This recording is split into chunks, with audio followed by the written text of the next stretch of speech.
Greetings.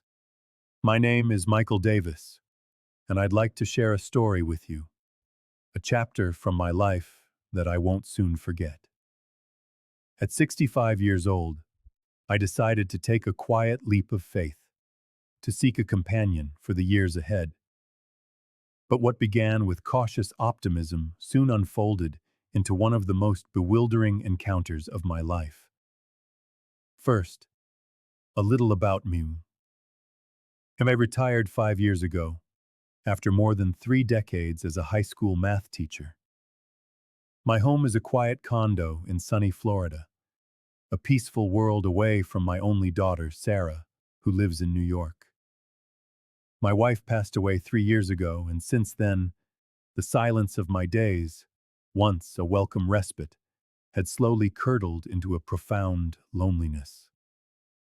I filled my time with gardening, reading, and volunteering at the local library, but a certain warmth was missing. And so I decided it was time to look for companionship, not necessarily marriage, but someone with whom to share laughter and create new memories. One afternoon, my neighbor Linda, who manages our community events, suggested I meet a woman named Christine. She was a retired nurse living just a few blocks away, also seeking a companion. Linda thought we might have a great deal in common. Buoyed by her encouragement, I reached out. After a pleasant, if brief, phone call, we agreed to meet for coffee at a nearby café. As the day drew near, I was surprised to find myself genuinely nervous. The very idea of dating felt like a foreign language I'd long forgotten. On the morning of our meeting, I surveyed my closet twice before settling on a crisp white shirt and a blazer I hadn't worn in years. I arrived at the cafe 15 minutes early, choosing a seat by the window where I could watch the world go by. I ordered a cappuccino and waited, my heart aflutter with a mix of anticipation and apprehension. Christine arrived precisely on time. She walked in with an air of quiet confidence, dressed elegantly in a light blue blouse and pearl earrings. Her warm smile when it found me instantly put me at ease. I stood to greet her, and we exchanged pleasantries before settling into our chairs. The first part of our conversation flowed like a gentle stream. Christine shared stories from her years as a nurse and her recent retirement. She spoke fondly of her son in Chicago and her passion for cooking. I, in turn, spoke of my teaching career, my daughter in New York, and the simple joy I found in my garden. We discovered a shared appreciation for quiet moments and a mutual understanding of the challenges of adjusting to a life no longer governed by the rhythms of work. For a while, the conversation felt effortless, and I felt myself relax. But then, as the meeting progressed, a subtle shift occurred. Christine's tone grew more deliberate, signaling a transition from casual chat to a more serious discussion. Leaning forward slightly, her expression softened, but her eyes held a new gravity. She began by telling me how much she appreciated my openness, a quality she valued deeply. Then, she explained that she had a few expectations for any potential relationship. 4 specific conditions, she called them.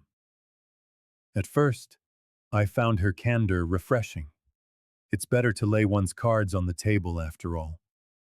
But as she began to detail her first condition, that feeling of refreshment began to evaporate. Christine proposed a 6-month trial period of living together. While unconventional, the idea wasn't entirely beyond reason.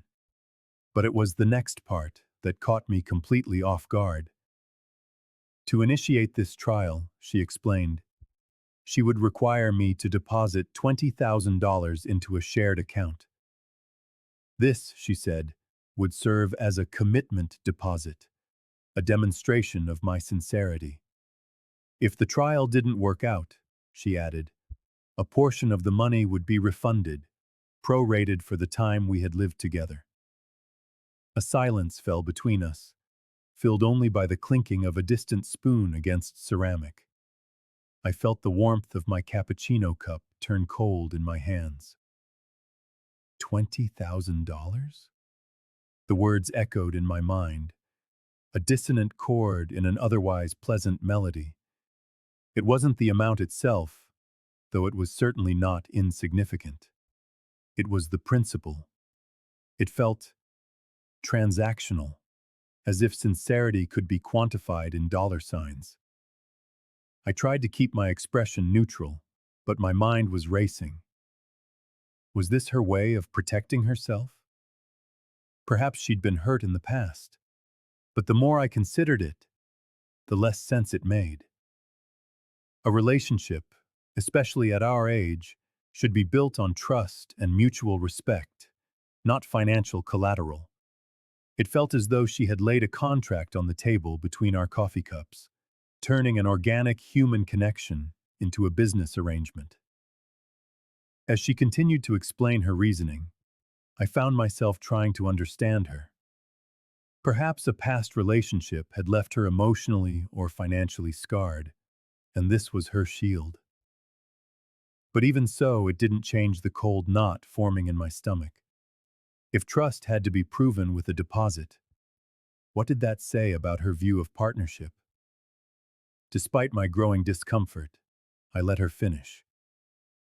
But as Christine moved on to her second condition, I found it increasingly difficult to imagine a future where her demands and my values could possibly align. She transitioned seamlessly to her next point, her confidence unwavering. One of her lifelong dreams, she explained, was to visit Hawaii for a month-long getaway, complete with a professional photo shoot. She painted a vivid picture of sunset strolls, helicopter tours over volcanoes, and candid snapshots to commemorate the beginning of our new chapter. The sentiment was lovely, but her expectations soon became clear. I would be expected to cover all expenses for the trip. She framed it as a convenience for me. "I'll handle all the arrangements," she promised. "All you'll need to do is relax and enjoy." I sat there, a polite smile fixed on my face while my thoughts churned. A month in Hawaii was a significant expense, but beyond that, it was the scale of the gesture that felt so jarringly premature. We hadn't even finished a single cup of coffee, yet she was planning a grand, romantic trip and a photo shoot, as if our shared future was already a certainty. A trip of that magnitude implies a level of intimacy we were nowhere near establishing. Relationships, I believed, should progress naturally.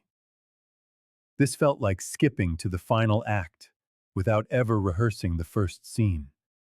It wasn't just about footing the bill. It was the implicit pressure to prove my worth through material means, an invoice for a connection we hadn't even begun to build. As she began to outline her third condition, I braced myself. This one, too, revolved around finances. If our trial cohabitation was successful and we decided to marry, she would expect to take full control of our household finances. My retirement income would be turned over to her, and she would manage it. She explained that her background as a nurse had given her the discipline to handle money efficiently. Each month, she would provide me with a small allowance for personal expenses. And, she added, if I were to overspend my allowance, I would need to make up for it by taking on extra household chores. Her tone was so matter-of-fact that for a moment, I wondered if she was joking. But she was entirely serious. The proposition was so staggering, so utterly dismissive of my autonomy, that I felt like a schoolboy being lectured on the proper use of his pocket money. Her first condition had been surprising, her second overwhelming, but this felt deeply and profoundly controlling. The very idea of surrendering the financial independence I had worked my entire life to achieve was unthinkable. At this point, my instincts were screaming. Yet I stayed. held in place by a strange mixture of politeness and morbid curiosity. As she began outlining her final condition, my patience had worn thin, though I did my best to conceal it. Even if we were to marry, she explained, she would require us to maintain separate bedrooms. After living alone for over a decade, she had grown accustomed to her own space and felt that sharing a room would disrupt her independence. It was, she stated, non-negotiable. Of all her conditions, this was perhaps the least shocking. But in the context of everything else, it wasn't a request for personal space.